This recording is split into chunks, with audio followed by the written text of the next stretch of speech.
what's happening YouTube? It's Steve from Drifter Gaming here again today, and this time I'm bringing you a review of Dying Light the Beast. After 71 hours, a lot of grinding and one platinum later, I finally beaten it, and I just want to give you a few brief thoughts on obviously my experience with the game.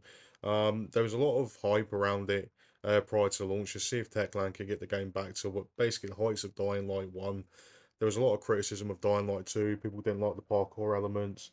They just didn't enjoy it in general. I think a lot of the issues were obviously you couldn't play as Cole Crane, and I think that rubbed a lot of people up the wrong way. I don't think people like the direction that Techland took Dying Light 2 in. Personally, I'm a massive fan of the series. I love the original. I love the second one. Put a lot of hours into both. I've played them both on Xbox and PlayStation, so I'm well versed in the series.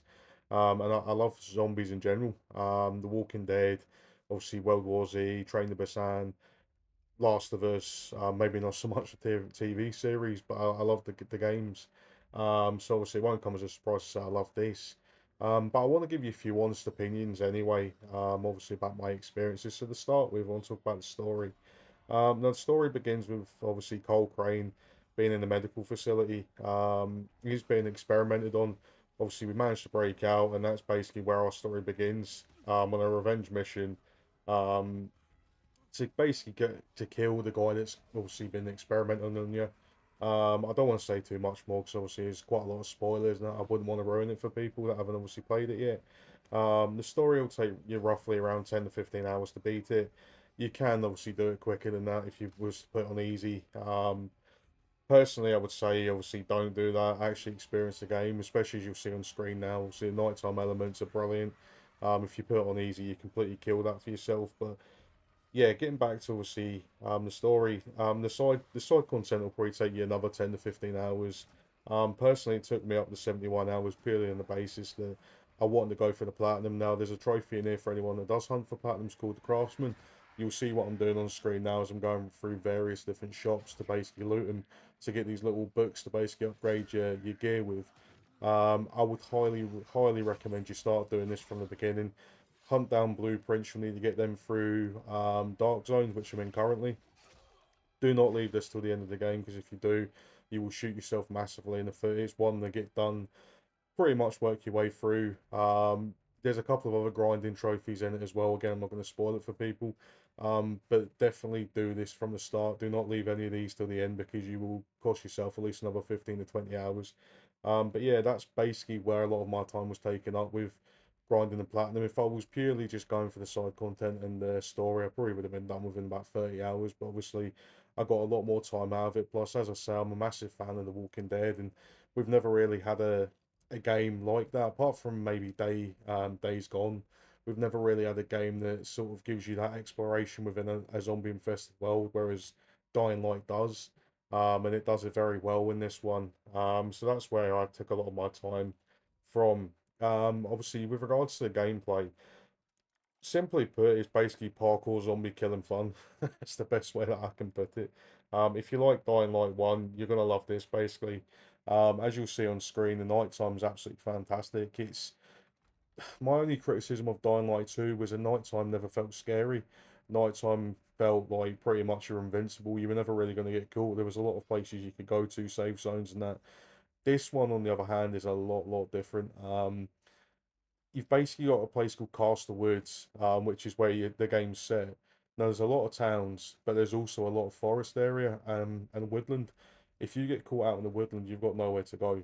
So you've got volatiles that will chase you. The zombies, as they did in the original Dying Light, they get a lot more aggressive and quicker at night time. Clearly, they get hungry.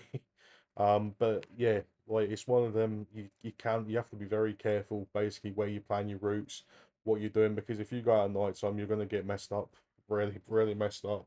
Um, yeah, it's one of them. But what I would say though, obviously, as you've seen on screen now, there's a lot of customization and exploration within the game. The exploration is very rewarding. There's a lot of blueprints that you'll need to get anyway, regardless. During the game, you'll need to find blueprints, but it's very rewarding to do it. You never feel like it's a chore. You never feel like what you're getting back in return is pointless. What you are getting back in return is actually well worth your time investment effectively. For me personally, I didn't want to obviously be too overpowered throughout the story.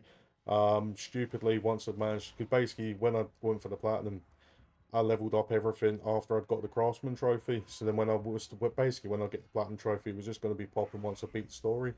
And when I done that, obviously the last boss was far too easy. So I would say again, be mindful if you like a challenge, then maybe don't level up until you beat the final boss.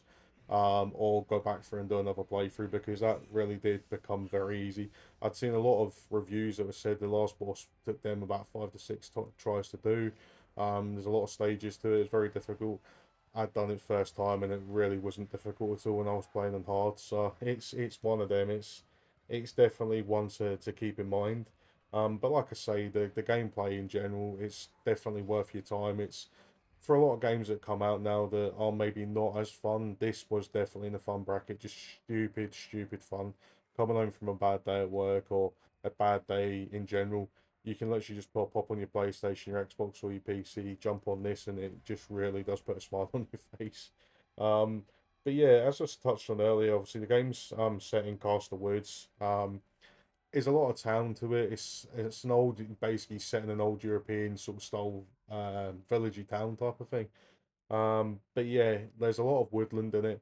There's a lot of places to explore. And the thing that really did sort of amaze me is the fact that this game in general was meant to be what's it called? It was meant to be a DLC. This was never meant to be an actual standalone title. It was meant to be a DLC. It's incredible the amount of content that they put into this. There's a lot of developers now that try and obviously penny pinch and try and obviously not give you the value for your money. Techland have literally gone above and beyond, and for every Dying Light title they've brought out, they really have done that with obviously supporting titles for 2, 3, 4, 5, 6, 7 years after launch. In Dying Light's case, obviously they're still supporting Dying Light 2 now, and that came out, I believe, in 2022. And obviously they're now pumping out more content for Dying Light the Beast with obviously the Halloween stuff. Obviously the Halloween is now just finished. Obviously I don't know what else they'll be planning, but yeah, it really is incredible the sort of the amount of content they've put in there. And for what it is, it's an incredible game. The one thing I will say about their setting, they really do capture what you can imagine a zombie apocalypse would be like. Obviously, very eerie, very lonely. Obviously, very sort of very creepy is probably the best way I can put it. Obviously, the game in general is absolutely stunning. I had a little bit of pop in and a bit of stuttering here and there, but nothing major. There's nothing game breaking. It run pretty flawlessly, I would say, on my PlayStation 5 Pro. I had a very good experience with it. I was playing in performance mode. I can't really say I had any major problems with the game. I didn't crash on me. Yeah, like, sorry, I tell a lie. The only issue I did find was if you leave it on the crafting screen for too long without moving it, like if you pop off to get a drink or something, you leave it paused. I did find it froze on me a couple of times.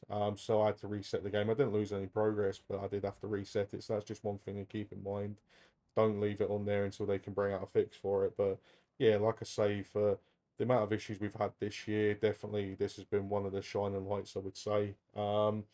And yeah, getting onto my final verdict, obviously for me personally, if you like the original Dying Light, you're gonna love this. It's back to its roots. It's faster. It's scarier. Um, there's lots and lots of gore, which is exactly what you want from anything that's got zombies in it.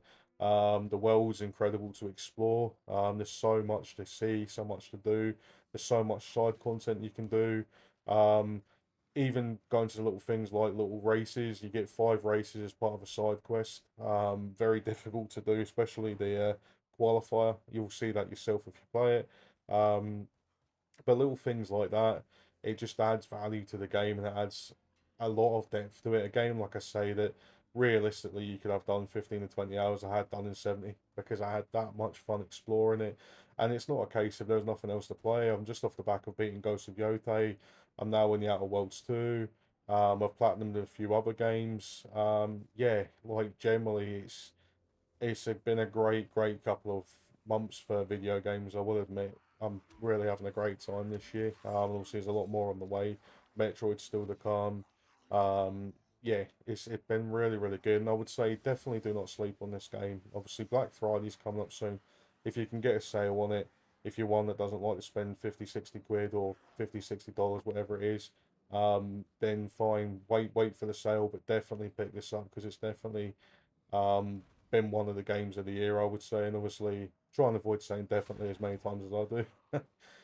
But yeah, just to finish off, obviously, brilliant, brilliant game. Kudos to Techland. They've absolutely knocked out the park here. Um, Again, another brilliant entry into the series. I cannot wait to see what they do with Dying Light 4 or whatever they choose to name the next Dying Light game as. Brilliant, brilliant company, brilliant developers, absolutely fantastic game. And yeah, let me know down below, obviously, if you plan on picking this up, if you have picked up and you have played it, let me know what your thoughts are. And yeah, until next time, take it easy, guys.